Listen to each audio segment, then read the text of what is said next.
Les amis, bonjour, bonsoir.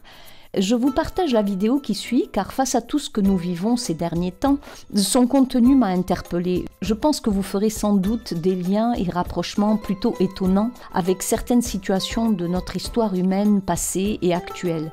Même si toute cette narration peut paraître bizarre pour certains, ou bien relever carrément de la science-fiction pour d'autres, nous pouvons tout de même ouvrir notre esprit et écouter ce récit extraordinaire dans tous les sens du terme. Bon visionnage à vous et si vous voulez bien laisser un commentaire pour nous faire part de votre ressenti. Merci beaucoup et à bientôt. Bonjour à toutes et à tous, bienvenue sur ma chaîne pour cette nouvelle vidéo. Aujourd'hui je me propose de vous conter en résumant toute l'histoire d'Enki depuis sa naissance jusqu'à nos jours.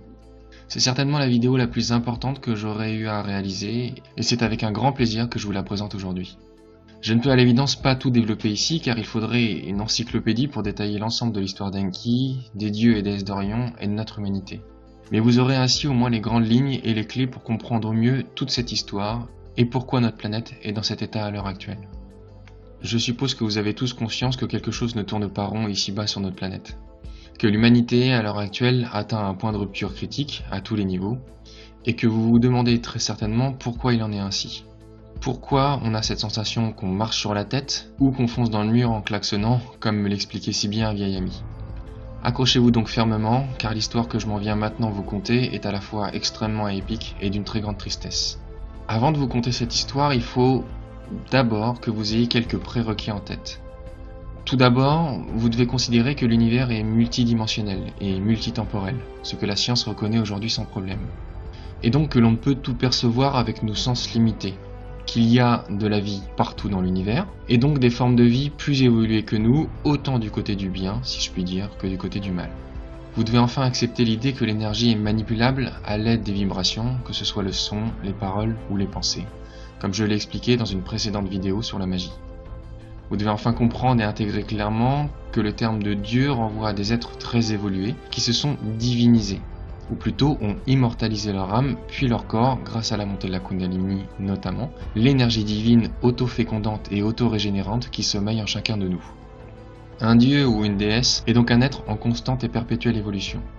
C'est une erreur que de croire les dieux comme des êtres parfaits qui végètent dans les hauteurs du ciel et se jouent des mortels indétrônables et indestructibles. C'est une vision erronée et qui ne renvoie qu'aux astralités qui se croient parfaites, autrement dit Anu et ses serviteurs, les dieux Anunnaki conservateurs, qui ont peur d'ailleurs d'évoluer et de perdre leur hégémonie. Partant de ces fondamentaux, nous pouvons à présent nous engager dans l'histoire occulte à la fois triste et épique de notre monde. Il y a environ 500 000 ans, naissait Enki, fils d'Anu, roi de Nibiru, une planète qui était présente à l'intérieur de notre système solaire. Enki s'avéra très rapidement être d'un niveau de conscience bien supérieur à l'ensemble des Anunnaki et particulièrement de celui de son père, qui jalousa énormément cette grande intelligence et cette perspicacité qui était la sienne.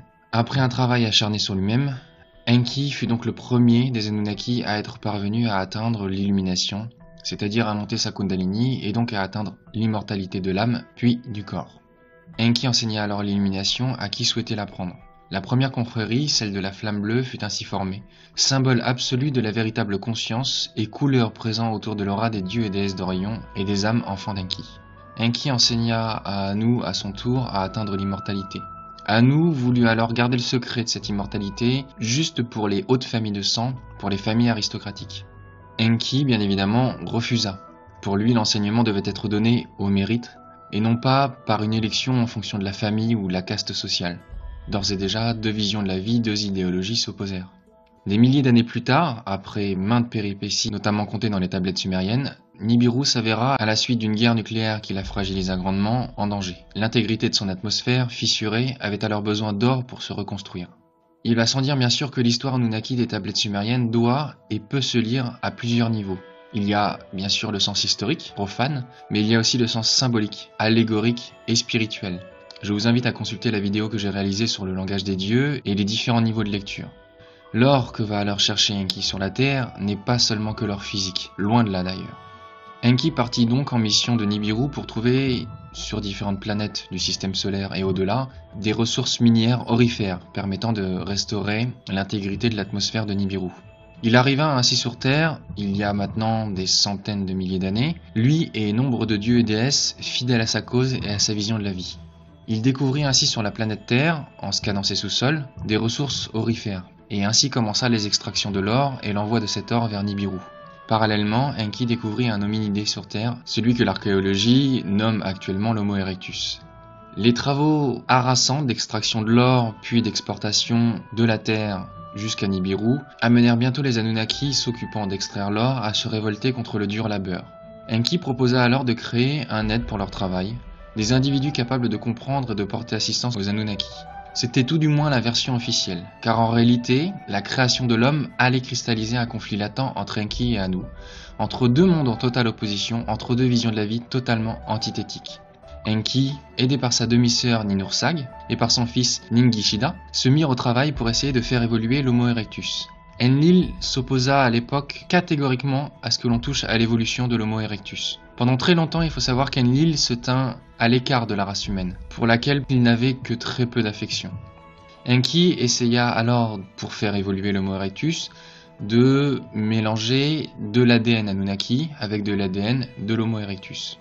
Mais après des essais ratés, Enki, aidé par Damkina, donc Lilith et Ningishida, Thoth, en conclut que le souci était l'utérus et que des Anunnaki devaient porter les embryons de l'hominidé évolué qu'était l'Homo erectus, qui allait se transformer alors en Homo sapiens. Damkina porta ainsi le premier homme, Adama, et Hathor Ninursag, la première femme, Tiamat. Ce fut donc un succès et ainsi fut créée la race Homo sapiens. L'homme fit ainsi un premier bond extraordinaire dans l'évolution de l'hominidé. Et même encore aujourd'hui, les scientifiques ignorent totalement comment l'homme a pu évoluer aussi soudainement. Pour rappel, le chaînon manquant n'a jamais été retrouvé. Les interventions sur le génome humain ont été opérées de façon massive jusqu'à encore tout récemment, nous expliquent certains scientifiques. La structure de l'ADN humain peut varier dans le temps de 0,1% sur 100 000 ans. Or, elle a évolué de 6,9% en moins de 5 000 ans. Nous sommes donc le fruit à la fois d'une lente évolution naturelle et, tout en même temps, d'une évolution artificielle par génie génétique. Ce qui explique une nouvelle fois pourquoi les archéologues n'ont jamais retrouvé ce fameux chaînon manquant qui n'est autre qu'Enki. Par la suite, 7 déesses portèrent les 7 premiers enfants humains. Ces 7 déesses qui sont citées dans les tablettes sumériennes ne sont pas sans rappeler les 7 Èves primordiales que la science a aujourd'hui découvert. Des dizaines de milliers d'années plus tard, après nombre de péripéties qui ne peuvent toutes être relatées ici, Enki tomba amoureux d'une humaine avec qui il eut des enfants. Comme il le dit lui-même, il n'y a rien de plus beau qu'une femme, qu'elle soit humaine ou Anunnaki. Et ainsi fut créée la race Homo sapiens sapiens. L'âme Kundalini fut alors totalement déployée dans l'Homo sapiens sapiens. Nous avons donc aujourd'hui une âme et des potentiels occultes extraordinaires, que d'ailleurs la plupart des humains ignorent totalement posséder, parce que les gènes des dieux et d'Enki surtout sont en nous. Cette évolution est prouvée notamment par la théorie du Big Bang du cerveau, de cette évolution soudaine, extrêmement rapide, une seconde fois, de l'être humain, qui est passé d'Homo sapiens à Homo sapiens sapiens très rapidement. Et c'est ici où le conflit entre deux camps Anunnaki a commencé à se former. Les conservateurs ont en effet considéré qu'Enki avait souillé la race Anunnaki en s'accouplant avec des humaines, car selon eux, nous étions indignes de recevoir un tel don, un tel cadeau, une avancée considérable dans l'évolution grâce aux gènes d'Enki, de Thoth et d'Hathor. Plus tard, alors que les humains sapiens sapiens se développaient de plus en plus, montaient leur Kundalini pour certains, développaient leur don psychique à grande vitesse pour d'autres, à un temps où les dieux enseignaient de plus en plus les hommes, Marduk tomba à son tour amoureux d'une humaine, Sarpanit, qui travaillait sans relâche à se développer spirituellement et était un modèle pour toutes les femmes humaines qui voulaient se dépasser et atteindre leur divinité. Marduk alla même jusqu'à renoncer à son trône légitime pour l'épouser, à la grande rage de son grand-père Anu qui fut outré par cette décision, lui et ainsi que les Anunnaki conservateurs qui étaient à ses côtés. Puis plus tard, suivant l'exemple de Marduk et d'Enki, nombre de dieux prirent des humaines pour femmes et eurent des enfants avec elles. Et ceci est notamment relaté dans la Bible, livre qui n'est qu'un plagiat des tablettes sumériennes. Les Néphilim sont donc les enfants issus de l'amour des dieux et des femmes. Cet événement sera repris et détourné par la Bible sous l'épisode fameux des anges qui prirent pour femmes des humaines et furent damnés et rejetés du paradis par Jéhovah, qui n'est rien d'autre que la forme pensée ou le double astral fabriqué de toutes pièces par Anu et ses sbires, les mages noirs que sont les mercenaires sans foi ni loi qui nous maintiennent en esclavage ici-bas à l'heure actuelle. À un temps qui est encore difficilement quantifiable car l'espace-temps est une chose très complexe et il n'est pas le même entre celui de notre planète Terre, celui de différentes planètes du système solaire et celui d'autres planètes hors de notre système solaire, Nibiru ne parvint pas à être restauré et donc commença à se désagréger dangereusement, frôlant l'explosion. Avant que Nibiru n'explose, Enki récupéra la connaissance contenue dans la planète et la cacha quelque part sur Terre. Cette connaissance aura un rôle clé extrêmement important le moment venu, à jouer dans la révélation de toute cette histoire aux yeux de tous. Tout le monde saura et donc devra faire un choix, et les dieux suivront alors les choix de chacun à la lettre. L'explosion de la planète Nibiru a entraîné tout un tas de problèmes extrêmement complexes, déstabilisant notamment l'intégrité de la planète Terre. Enki, lors de cette explosion, guida les Anunnaki qui quittèrent Nibiru en catastrophe et les aida à trouver refuge notamment sur Terre et les autres planètes du système solaire comme Mars et Vénus notamment. Marduk, armé de son courage et à l'aide de vaisseaux équipés d'une technologie puissante, lutta contre les débris pour les pulvériser afin qu'ils n'atteignent pas la Terre. Anu s'installa alors ensuite sur Saturne, notamment ses anneaux, planète qu'il a volée à Enki. Des hauteurs de Saturne, il observa ainsi avec angoisse Enki continuer à enseigner la race humaine. Et c'est ici qu'Anu prit réellement peur de l'évolution de l'humanité. Parmi les Anunnaki, deux branches se sont alors opposées. D'un côté, ceux qui soutenaient Enki, et de l'autre Anu. Anu était et est toujours soutenu par un groupe d'Anunnaki dits conservateurs, ceux-là même qui considèrent qu'en ayant engendré la race humaine Homo sapiens sapiens, Enki avait souillé la race Anunnaki originelle et donc l'avait amoindrie. Et ceci est une nouvelle fois relaté dans la Bible. Anu prit donc peur, après que l'homme ait goûté au fruit de l'arbre de la connaissance, celui de la conscience, qu'il ne se saisisse des fruits de l'arbre de la vie éternelle, sous-entendu l'immortalité. Je vous cite la Bible, l'Éternel Dieu dit « Voici, l'homme est devenu comme l'un de nous, pour la connaissance du bien et du mal. Empêchons-le maintenant d'avancer sa main, de prendre de l'arbre de vie, d'en manger et de vivre éternellement. » Clairement, les volontés d'Anu ici sont d'empêcher et de limiter l'évolution de la Kundalini à l'intérieur de l'humanité, et donc empêcher les humains de se diviniser. Apeuré donc par l'évolution rapide de l'humanité, Anu convoqua Enki et lui demanda de détruire la race humaine qui, pour lui et ses partisans, était une aberration et un danger pour son hégémonie. Mais Enki, bien évidemment, qui avait énormément d'affection pour l'humanité, refusa. Anu le menaça alors d'entrer en guerre s'il n'obéissait pas. Mais c'était bien mal connaître Enki Shiva, Enki Uranus, le rebelle, celui qui ne se soumit à aucune loi injuste. Il y a donc environ 12 à 13 000 ans, Anu attaqua la Terre et servit alors de cheval de Troie à l'entrée sur Terre, de vaisseaux, des mercenaires sans foi ni loi, d'une race extraterrestre particulièrement belliqueuse, avec qui il s'était alors allié. Son attaque violente entraîna la destruction d'un continent extrêmement vaste, et ce continent a notamment été découvert dans l'océan Indien sous le nom de Kumari Kandam, un continent relativement grand puisqu'il fait la taille de la Chine et de l'Europe cumulée.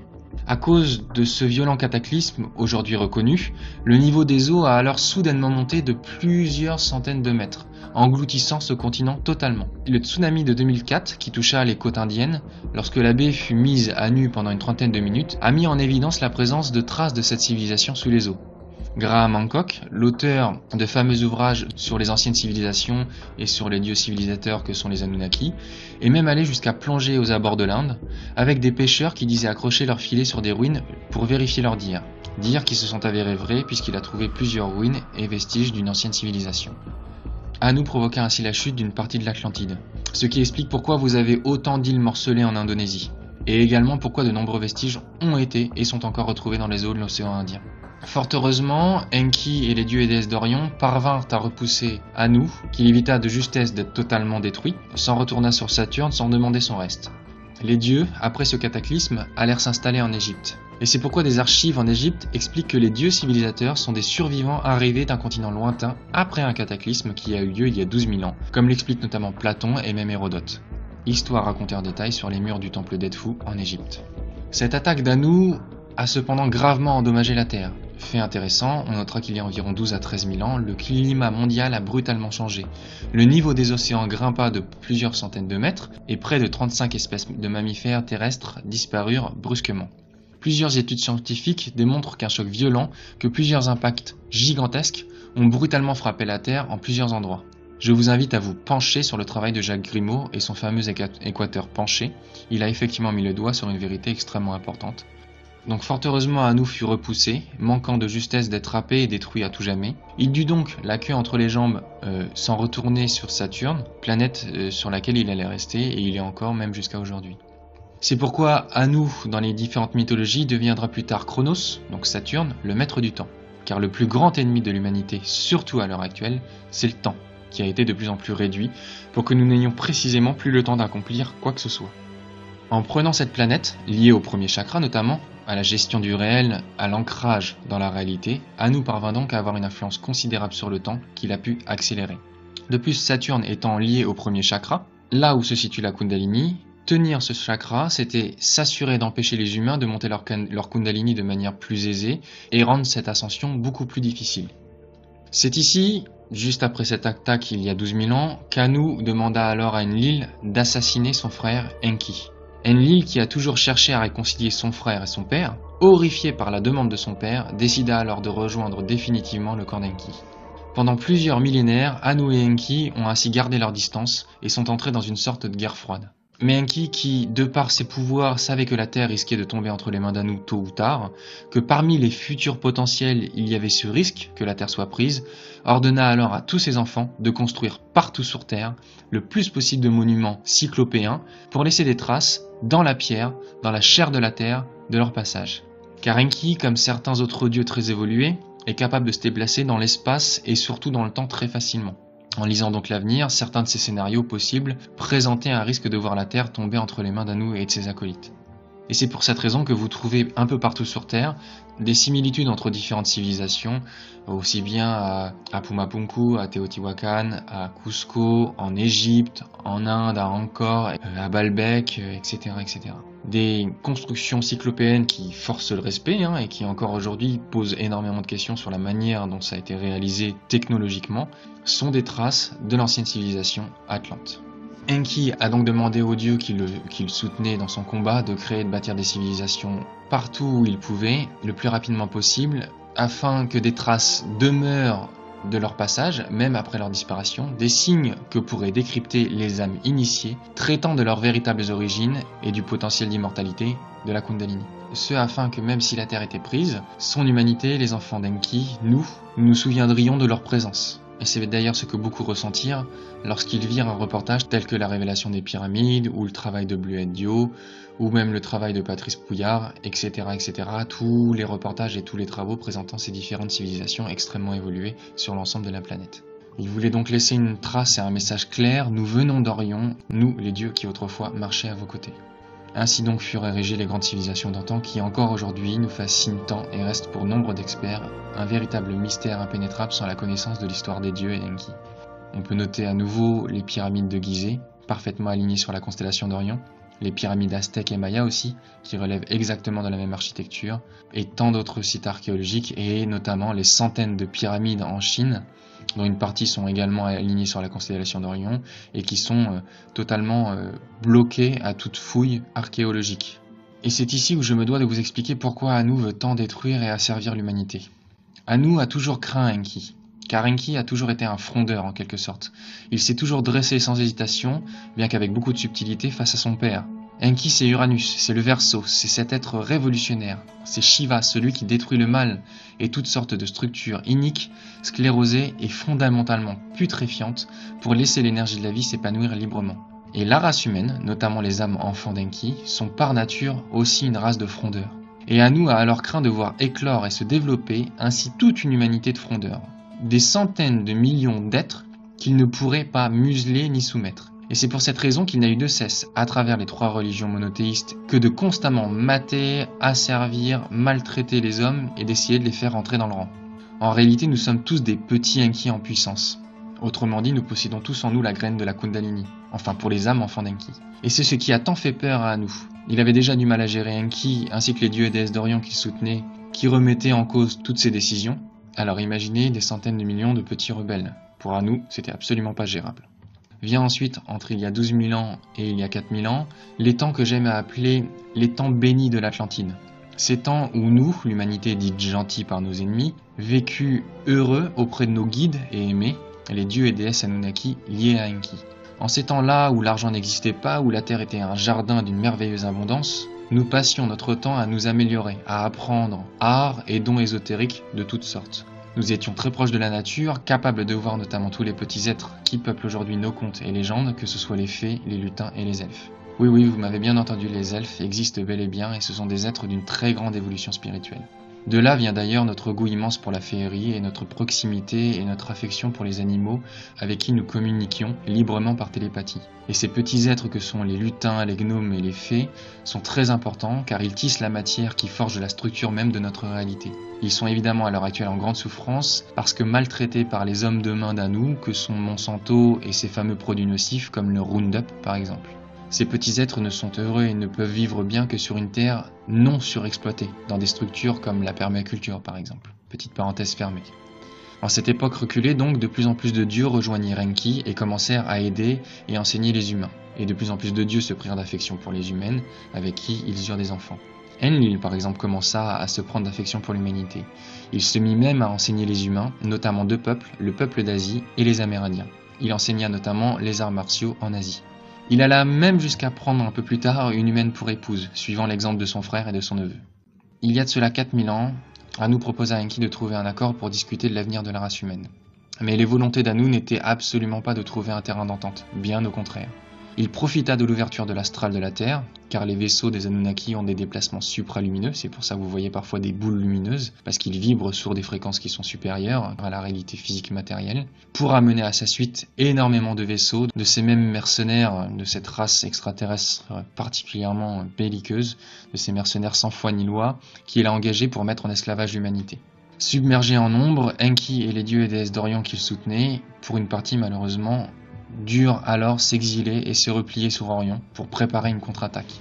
Et c'est pour cette raison aussi que les peuples d'Amérique du Sud expliquent que les dieux ont dû partir mais qu'ils reviendront. Comme d'autres peuples, comme les peuples mayas, comme les aborigènes d'Australie, aussi comme des peuples d'Amérique centrale et même certaines tribus indiennes.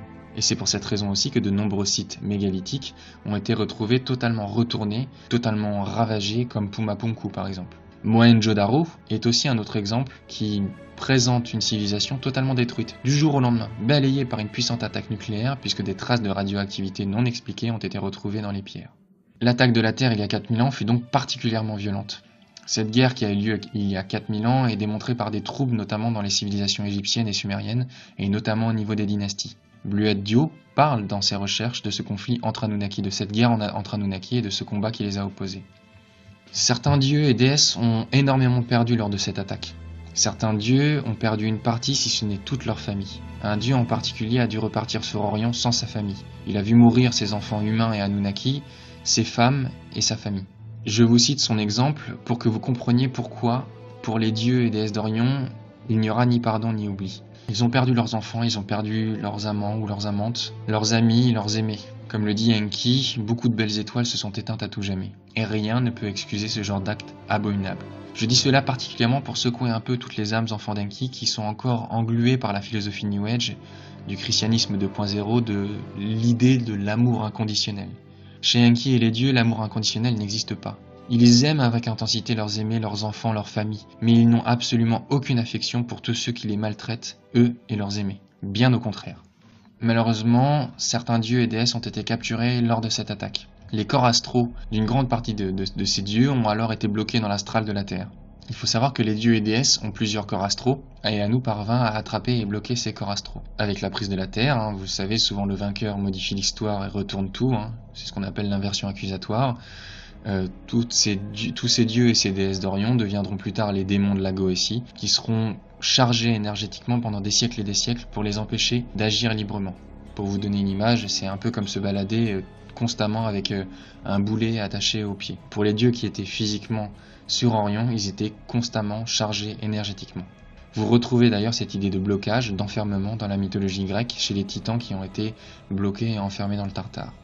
Ajoutons à cela le message qui est écrit dans les pyramides de Gizeh. Puissiez-vous trouver la voie étroite qui mène à Orion. Et vous comprendrez sans mal vers où les Anunnaki nous ont demandé de tourner notre regard et donc notre pensée pour retrouver nos origines. La prise de la Terre marqua le début du calendrier Maya et le début effectif de ce qu'on appelle le Kali Yuga, ou l'âge de fer, dominé par Anu. Anu qui passa alors un pacte avec les mercenaires sans foi ni loi qu'il avait engagés. Et ce pacte est simple. Faites souffrir le plus possible l'humanité pour faire souffrir Enki, sans la détruire totalement, et vous aurez la Terre en récompense. Et c'est pourquoi depuis 4000 ans, l'humanité est donc enfermée sur Terre, dans une prise d'otage gigantesque. Nous ne sommes pas détruits par Anu et par ses sbires, cette race extraterrestre infâme sans foi ni loi, Pour une raison très simple, parce que nous sommes aussi une source d'énergie pour eux.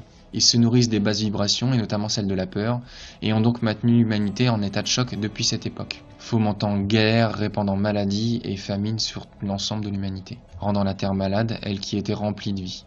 Ceux pour se nourrir de notre souffrance comme des vampires, et c'est ce qu'ils sont d'ailleurs à tout point de vue. Et qui plus est pour nous utiliser comme moyen de pression constant pour faire souffrir Enki et les dieux et déesses exilés sur Orion, ne pouvant pour l'heure reprendre la terre. Cependant, même en étant isolés et chassés de la terre, les dieux et déesses d'Orion ont toujours continué à essayer d'enseigner leurs enfants humains encore présents sur terre, à travers les initiés qui ont continué à transmettre la connaissance, que ce soit à travers des courants comme l'orphisme par exemple, ou le culte de Mitra, les mystères d'Isis, ou même les pythagoriciens, puis plus tard les Templiers et les francs-maçons. Malheureusement, la plupart de ces sociétés secrètes ont très rapidement été infiltrées par les hommes de main d'Anu, mais à la base, le but était, discrètement, de continuer à transmettre l'initiation aux âmes enfants d'Enki, et notamment à ceux qui voulaient monter leur Kundalini. D'autres personnes, d'autres initiés comme Dante, Victor Hugo, Gérard de Nerval, Lamartine, etc., etc., ont continué à enseigner par l'art, par la littérature, un moyen de conserver, de manière subtile, le savoir occulte. Je vous invite donc grandement à relire certaines de leurs œuvres. Les dieux ont donc toujours continué à travers les hommes, conserver le savoir de l'Atlantide, de ces temps bénis où nous vivions aux côtés d'eux, afin que jamais ne disparaissent leurs souvenirs. Faisons un petit parallèle historique. La civilisation nordique hyperboréenne est le lieu où se sont repliés en dernier la civilisation moribonde des dieux. Vous remarquerez peut-être que la mythologie nordique est très crépusculaire, très mélancolique, avec cette notion par exemple de fin du monde, du Ragnarok.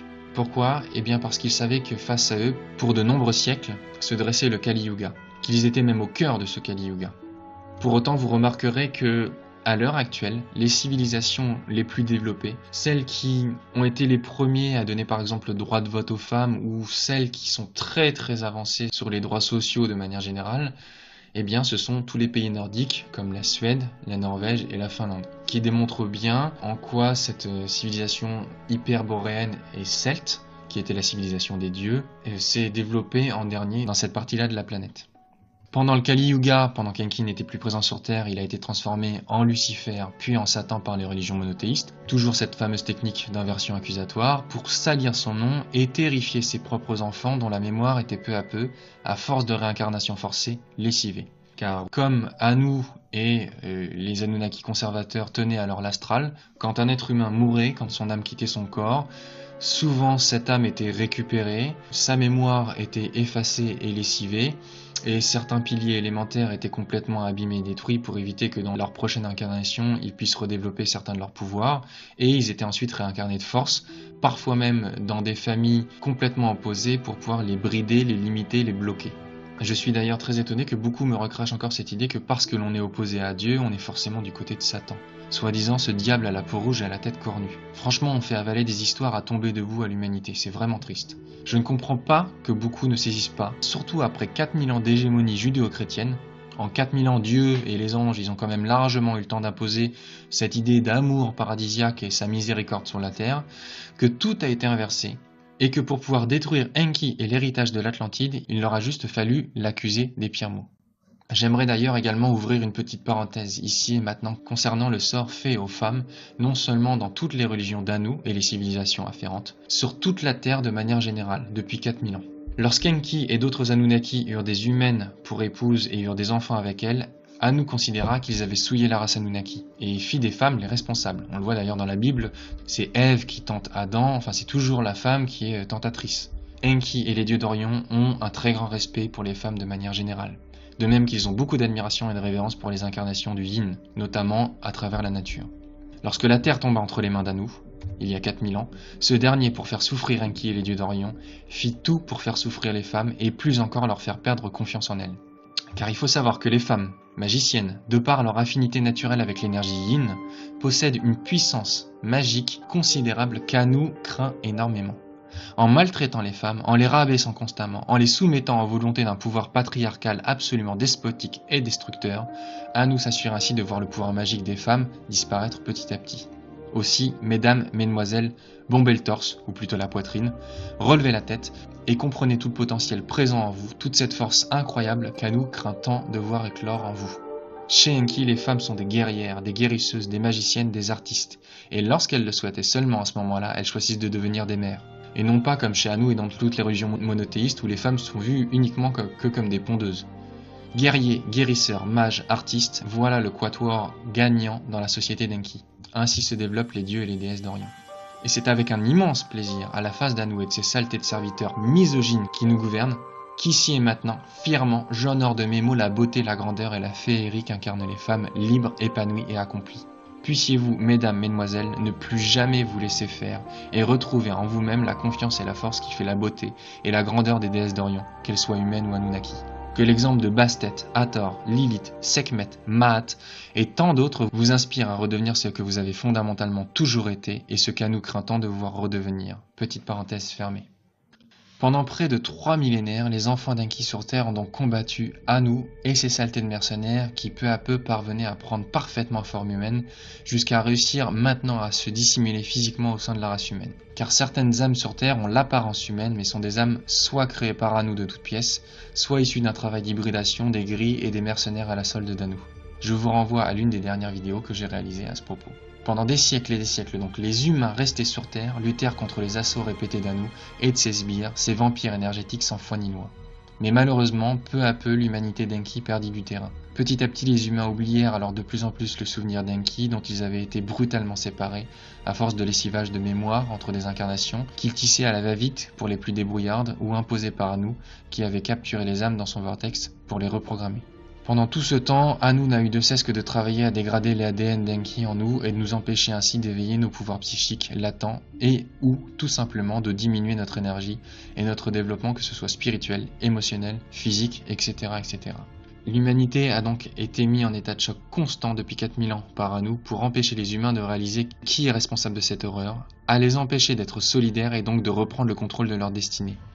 Anu a ainsi pu jeter sur l'humanité tous les maux possibles, la peste, le choléra, toutes sortes de maladies et de doctrines contradictoires qui n'ont fait qu'opposer les hommes, les nations, les clans, pour les empêcher de réaliser qui était et est vraiment responsable de toute cette horreur. Enki et les dieux et déesses d'Orient travaillent eux avec une force, le grand Yin, qu'ils révèrent et adulent énormément. C'est la force qui a créé toute vie, les planètes et les galaxies. De plus, ils travaillent aussi avec les forces de la nature et les esprits planétaires. Au contraire d'Anu qui lui essaye de contrôler à tout prix le grand Yin et de maltraiter l'énergie de la nature, particulièrement de notre planète, parce que la Terre est fondamentalement alliée à Enki. Malheureusement, après des siècles de lutte, les clans issus des dieux d'Enki ont fini par être submergés. L'Inquisition marqua notamment la fin de cette lutte acharnée de plusieurs millénaires des enfants d'Enki contre les mercenaires d'Anu. Les âmes d'Enki durent ainsi pendant un temps se faire discrètes pour éviter toute souffrance supplémentaire. Enki et les dieux et déesses d'Orient n'en pouvaient plus de voir leurs enfants ainsi autant souffrir. Les âmes d'Enki décidèrent ainsi de prendre le maquis et de se faire discrètes le temps nécessaire. Anu a donc mis plus de 3000 ans avant de parvenir à mater les âmes d'Enki avec l'Inquisition. Il est à noter cependant que durant le temps des cathédrales, Anu a forcé Enki à ce que ses enfants architectes bâtissent les cathédrales. Les initiés plus subtils, obligés à bâtir, ont été suffisamment malins pour laisser des informations dans les bas-reliefs des cathédrales, notamment sur le processus du magnum opus, de l'éveil de la Kundalini et donc de l'immortalité. Ils ont de plus construit les cathédrales pour détourner les énergies d'Anu. Une société secrète comme les Templiers, par exemple, a notamment été créée par Enki pour essayer de continuer à transmettre cet enseignement. Mais malheureusement, comme je vous l'ai dit plus tôt, toutes les sociétés secrètes ont tôt ou tard été infiltrées par les sbires d'Anu. Ce qui fait que la franc-maçonnerie à l'heure actuelle, ou les Templiers s'il en existe encore, sont toutes malheureusement entre les mains d'Anu. Enki eut également comme projet la création des États-Unis, dont les premiers amendements sont clairement des principes et préceptes inspirés par sa philosophie. La liberté d'entreprendre, la liberté de culte, etc., etc. Ce sont clairement des notions basées sur le monde d'Enki. Malheureusement, très rapidement, les États-Unis furent infiltrés par les sbires d'Anu, ce qui en fit le pays que nous avons à l'heure actuelle. Un pays à double tranchant, à la fois où il y a une grande liberté d'entreprendre et à la fois un pays extrêmement débilisé et décadent. Faisons un saut dans le temps pour atterrir à notre époque. Finalement, aux alentours des années 2002-2003 de notre espace-temps, ceci est important à noter car l'espace-temps de la Terre, géré notamment par l'influence énergétique de Saturne, n'est pas le même du tout que celui des dieux d'Orient. Donc aux alentours de 2002-2003, les dieux qui étaient prisonniers dans la Goétie, dans ce système magique qui avait fait d'eux des démons, tactique classique d'inversion accusatoire, parvinrent enfin à se libérer. Et c'est à cette époque qu'une grande vague d'âmes en attente d'incarnation sur Orion fut alors envoyée sur la Terre. Des âmes encore jeunes, mais extrêmement guerrières, qui auront un rôle extrêmement important à jouer le moment venu face aux serviteurs d'Anu non humains dissimulés au sein de l'humanité. À la même époque, durant la guerre en Irak, on voit que l'armée américaine s'est empressée de dérober les trésors du musée de Bagdad, des pièces historiques précieuses, et notamment une grande partie des tablettes sumériennes disparues sur le marché noir et pour une autre partie stockées dans les caves du Vatican et encore non traduites. Fort heureusement, une partie de ces tablettes ont été traduites par Zecharia Sitchin, un homme de main d'Anu, pour créer une mode et rattacher l'histoire d'Enki à celle de Nibiru. Car comme Nibiru n'existait plus, l'idée était de faire accroire que l'histoire d'Enki, comme celle de Nibiru, était un hoax, un mensonge. Anu, qui savait que tôt ou tard la vérité sur Enki serait révélée et répandue, a donc voulu prendre les devants en faisant passer l'histoire d'Enki pour une fable ou un mensonge. Malheureusement pour Anu, Enki veillait au grain et à l'aide des initiés sur Terre, la traduction des tablettes, qu'Enki ne valide qu'à hauteur de 60% pour ce qui est de la trame générale, parvint à remettre les pièces du puzzle dans le bon ordre. Et c'est pour cette raison qu'il faut comprendre que ce qui se passe à l'heure actuelle sur Terre, entre les deux camps, est une sorte de jeu d'échecs gigantesque par fidèle interposé, par initié interposé sur la Terre. Nous arrivons maintenant à notre époque. En 2012, la fin du calendrier Maya, un calendrier à rebours, marqua alors le commencement de la prophétie de Thoth, le début du Satya Yuga, l'âge d'or des révélations, ou l'ère du Verseau, qui sera détaillé et explicité dans une prochaine vidéo. Le combat qui a eu lieu entre Enki et Anu, et les Anunnaki qui les soutiennent des deux côtés, est un combat titanesque entre des dieux de très grande puissance et aux énormes pouvoirs qui nous dépassent d'autant plus que nous sommes actuellement à un degré d'involution dramatique. L'humanité est donc au cœur d'un conflit d'une envergure impressionnante. J'irai même plus loin, l'humanité même est la cause et l'enjeu majeur de ce conflit et de l'état de désagrégation et de pollution actuelle de la Terre. Il faut savoir que Enki et les dieux et déesses d'Orion ont déjà gagné la guerre contre Anu dans leur espace-temps, sur Orion. Mais cet espace-temps est en décalage avec le nôtre, il est très loin. La vague d'énergie de cette victoire n'arrivera dans notre espace-temps que dans quelques années. Phénomène qui sera plus amplement développé dans la prochaine vidéo consacrée à la prophétie de Thoth. Allons plus loin encore pour comprendre ce qu'il se passe à l'heure actuelle sur notre planète et, à plus grande échelle, dans le corps cosmique de la vie. La création de la race humaine a en réalité cristallisé un conflit idéologico-énergétique entre deux visions de la vie différentes, celle d'Enki et celle d'Anu. La race humaine est la clé de voûte de ce conflit, à la fois la cause et le centre de ce combat multimillénaire. En refusant de nous détruire, Enki a donc acté un conflit latent entre lui et Anu, entre sa vision de la vie et celle de son père. Ensuite, et pour terminer, Anu nous maintient en esclavage, en état de choc et de souffrance permanente parce qu'il ne peut pas atteindre directement Enki. Et comme il ne peut pas l'atteindre, il fait souffrir l'humanité, ses enfants. Ainsi, indirectement, il parvient à faire souffrir Enki et les dieux et déesses d'Orion qui voient leurs enfants et leurs aimés ici-bas énormément souffrir de la situation actuelle de la Terre. Et nous ne sommes pas éliminés parce que nous sommes une ressource inestimable pour Anu et ses mercenaires, une très grande source d'énergie et tout simplement une ressource humaine en termes d'esclaves. Nous vivons donc à l'heure actuelle sur Terre une prise d'otage gigantesque. Pour utiliser une métaphore, on peut dire que nous avons un flingue sur la tempe, et au moindre faux mouvement de la part d'Enki et des dieux et déesses d'Orion qui veulent reprendre la Terre et leurs enfants dans le meilleur état possible, Anu et surtout ces mercenaires qui n'ont plus nulle part où aller, peuvent décider de détruire la Terre, de tout faire sauter. Actuellement, Enki rappelle peu à peu ses enfants, les âmes humaines qui furent auprès des dieux et déesses d'Orion, présents partout sur Terre au temps béni de l'Atlantide. Il peut le faire de plusieurs façons. Si vous avez regardé cette vidéo jusqu'à maintenant, c'est très certainement parce que quelque chose vous parle à l'intérieur, vous appelle. Je ne suis que, parmi d'autres, modestement qu'une porte ouverte vers Enki, sa vérité qui n'engage que lui et ceux qui veulent bien y adhérer. Mais les sentiers pour arriver au sommet de la montagne sont multiples, et comme chacun est unique, comme le dit si bien Enki, chacun découvre et adhère à la vérité selon son propre chemin. Enki et les dieux et déesses d'Orion ne peuvent pas intervenir immédiatement pour plusieurs raisons. La première parce qu'il attend que le plus de personnes possible s'éveillent et s'engagent spirituellement auprès de lui afin que l'âme, dans la dimension supérieure, celle dite supralumineuse par les scientifiques, puisse quitter l'égrégore d'Anu, dans lequel elle est actuellement emprisonnée, pour rejoindre celui d'Enki et ainsi être sécurisée. La deuxième raison, est certainement la plus importante, parce qu'il attend des mouvements énergétiques planétaires clés pour pouvoir intervenir. On va utiliser à nouveau une métaphore d'un domaine qui me plaît personnellement parce que je le pratique régulièrement. Si vous avez déjà fait du surf par exemple, vous comprendrez qu'il est judicieux de prendre la vague au bon moment, si on ne veut pas se retrouver dans les rouleaux, happés et envoyés par le fond. La troisième raison, parce que les mercenaires d'Anu n'ont plus nulle part où aller et que s'ils voient Enki débarquer à toute vitesse, ils feront sauter la Terre. Or, il y a à présent sur Terre quelque chose que les deux camps convoitent énormément. Vous devez donc comprendre qu'actuellement la reprise de la Terre, c'est un jeu d'échecs gigantesque conjecturé sur de nombreux coups d'avance et ou parallèles. Tout cela relève bien évidemment de la stratégie d'être extrêmement développé, des deux côtés, bien plus intelligent que nous ne le serons jamais. La seule chose sur laquelle nous devons et pouvons agir et travailler, c'est nous-mêmes, notre réveil individuel et donc notre impact positif sur notre planète, la nature et, peut-être, par ricochet, l'éveil de nos semblables en faisant monter leurs vibrations avec les nôtres. Mais retenez quoi qu'il arrive ce point essentiel, que les dieux ne cessent de nous répéter. Le véritable enjeu maintenant est individuel, énergétique pour ne pas dire occulte, dans le sens d'un travail spirituel intérieur avant tout le reste. Ils n'ont qu'un souhait que leurs enfants redeviennent des êtres solides, indépendants de pensée et d'action, et plus que tout capables de faire face avec sang-froid à toute forme de trouble, quel qu'il soit. Les prochaines vidéos seront consacrées au futur en traitant des prophéties laissées par les dieux avant de partir, telles que la prophétie de Thoth en premier, mais aussi la prophétie des Indiens Hopis, et celles contenues dans les Puranas, les textes de l'Inde antique qui décrivent avec une extrême clairvoyance nos temps actuels. En attendant, je vous remercie de votre soutien, merci vraiment pour tous vos commentaires chaleureux, et je vous souhaite comme de coutume le meilleur, et je vous dis à très bientôt pour une prochaine vidéo.